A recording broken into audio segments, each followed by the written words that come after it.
Hey guys, welcome to episode number 1 of a new series that I'm going to start here on Facebook called Insurance Talks. Insurance Talks is going to cover more of the personal lines insurance that I'm sure will apply to a lot more of you. I know if you guys have been watching my videos out there that you've seen that I've been focusing a little bit on some business insurance coverages. I'll still continue to do that, but in this Insurance Talks series, we're going to go ahead and walk through some personal coverages that'll apply to a lot more of you out there who don't necessarily own your own businesses.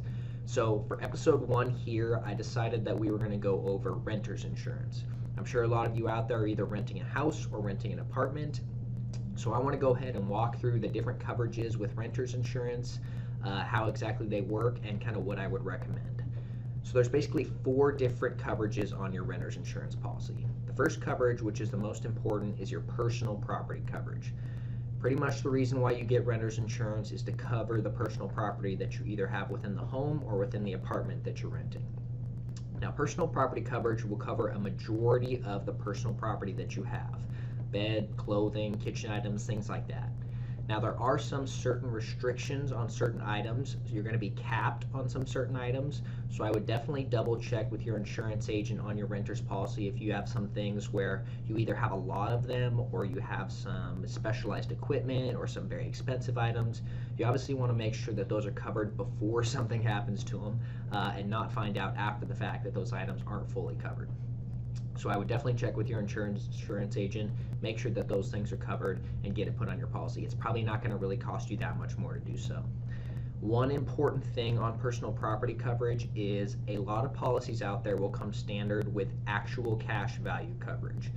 Actual cash value will basically take your item and depreciate it a little bit because it is a used item. So if something were to happen to that item and you had to purchase a new one from a store, you may only get somewhere in the 60 to 70% of that value of a new item. So one thing that I would recommend on all of your renter's insurance policies is to add what's called replacement cost coverage. Replacement cost coverage basically does what it sounds like. If you have an item that is either damaged or lost or stolen, it will give you money to replace that item with a brand new item that you could purchase in stores.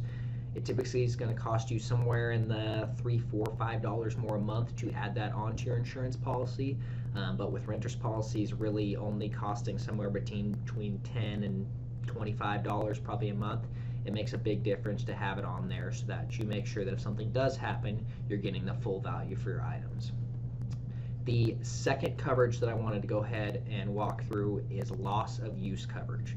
So basically, if something happens to the home you're renting or the apartment you're renting and it is no longer suitable for you to live in, you're going to have some expenses either to rent somewhere else or to stay in a hotel while that damage gets fixed in your apartment.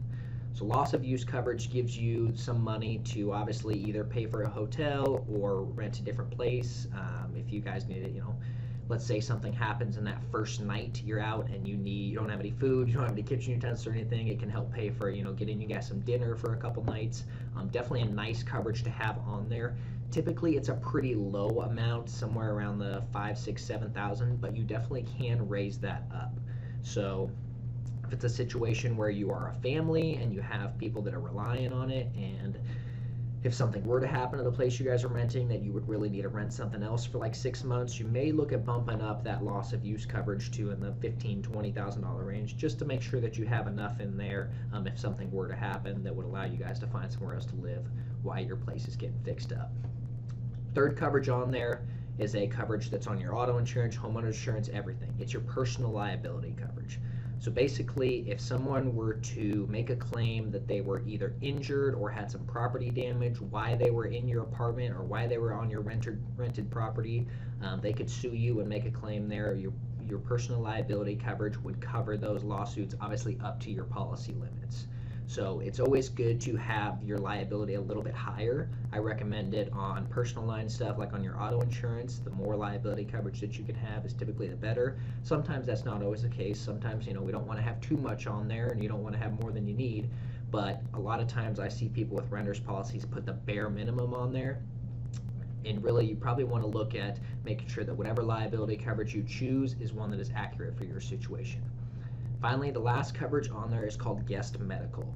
Now, guest medical coverage pays for, like it sounds, any bodily injury claims that not necessarily are ones that you would be sued for, but if you had a friend over, some family over, and maybe your niece or nephew or somebody maybe fell and broke an ankle or broken arm or things like that, they're not necessarily going to sue you, at least hopefully they don't, since they're friends or family, but obviously they're going to have some kind of medical expense to go to the doctor, get fixed up, get that broken arm or broken ankle fixed. And so guest medical coverage allows you a certain amount of coverage to help pay for those costs.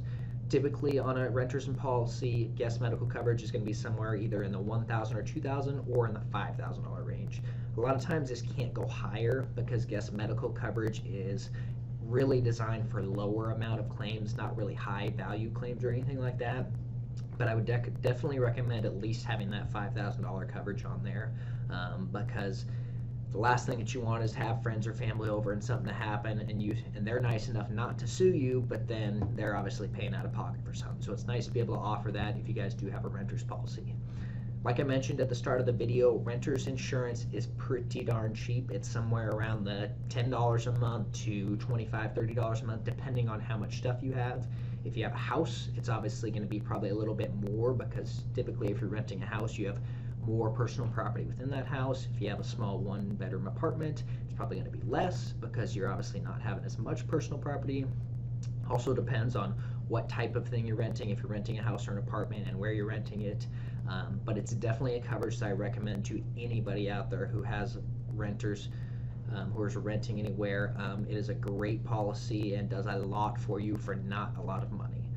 So that's my tip today. Thanks for watching episode 1 of Insurance Talks, and make sure to tune in. We're kind of be putting out one of these, once every day or once every couple days. So tune in. Like always, if you guys have any questions, go ahead and leave them in the comments below. See you guys tomorrow. See ya.